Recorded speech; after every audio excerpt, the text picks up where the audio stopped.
Today we celebrate the Solemnity of Saints Peter and Paul. I've even got my Get Off Your High Horse St. Paul t-shirt on. Now the two of them are tabbed as the Apostles of Rome because their ministries will be forever linked.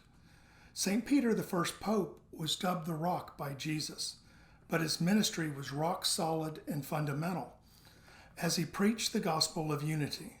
Now when I think of the other apostle of Rome, St. Paul, it brings back a lot of memories. When I was in the corporate world, there was a lot of catchphrases.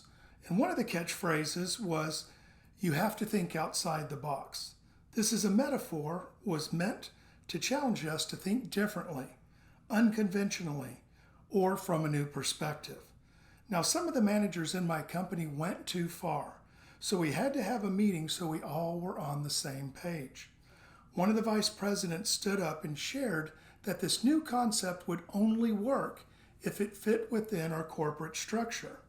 So think outside the box, but make sure that it fits within our current systems. Once we all grasped this, our company really took off and we began to grow. Just after this, I started a program called the Theology Institute at the Diocese of Little Rock.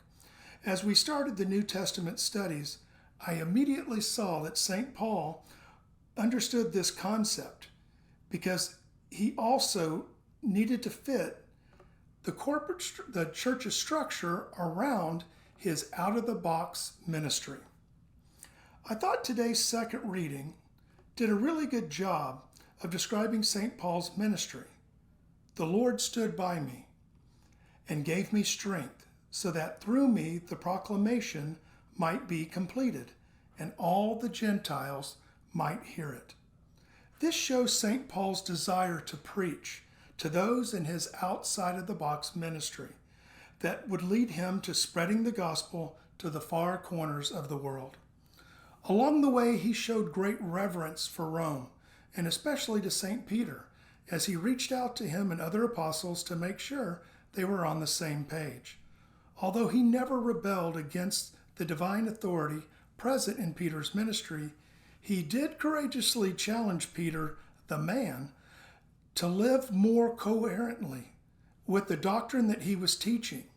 And when Caiaphas came to Antioch, he opposed him to his face because he was clearly wrong. But let me stress that St. Paul always worked within the church's structure, and that's a good lesson for all of us to remember. Now, my challenge for you today is for you to say a simple prayer for the Pope and for all the bishops and their intentions. So in conjunction with the Holy Spirit, the church continues to guide us and transform our lives.